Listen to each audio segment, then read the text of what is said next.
pose with the fans. Pose with the pose with the pose with the fans.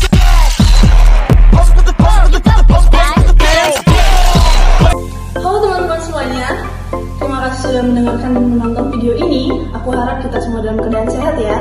Nah, pada kesempatan kali ini, kelompok kami ingin menyajikan informasi seputaran tentang jenis-jenis strategi belajar yang dapat diterapkan dalam pembelajaran. Nah, pada video kali ini juga kami menampilkan dan memberikan informasi tentang strategi belajar di pembelajaran biologi.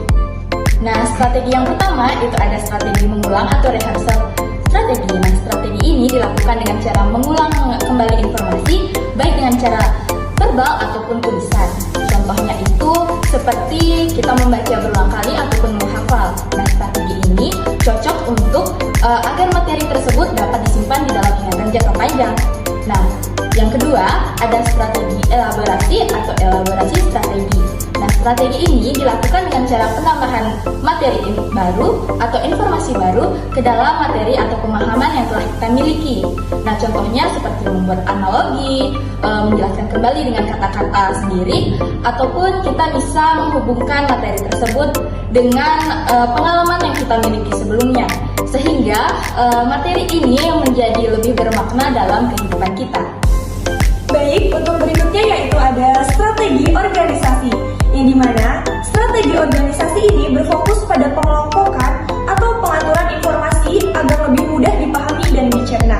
Contohnya yaitu membuat kerangka, daftar poin-poin penting, diagram, atau tabel perbandingan dengan organisasi yang baik.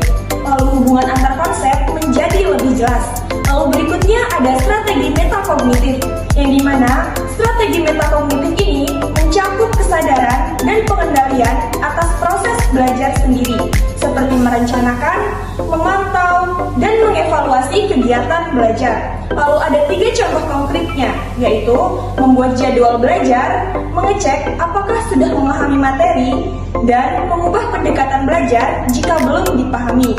Nah, itu tadi merupakan jenis-jenis strategi belajar yang telah kami sampaikan. Selanjutnya, yuk kita lanjut ke dalam penerapannya.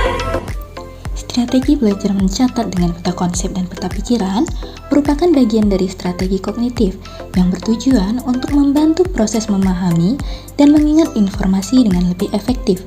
Peta konsep sendiri adalah representasi visual yang menunjukkan hubungan hierarkis antar konsep. Biasanya dimulai dari ide utama yang bercabang ke subkonsep yang saling terkait secara logis.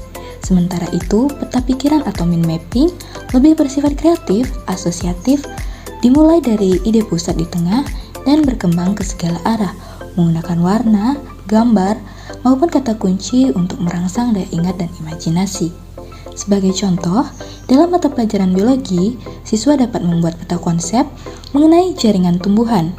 Ide utamanya adalah jaringan tumbuhan, kemudian bercabang menjadi 2 kelompok besar, yaitu jaringan meristem dan jaringan dewasa.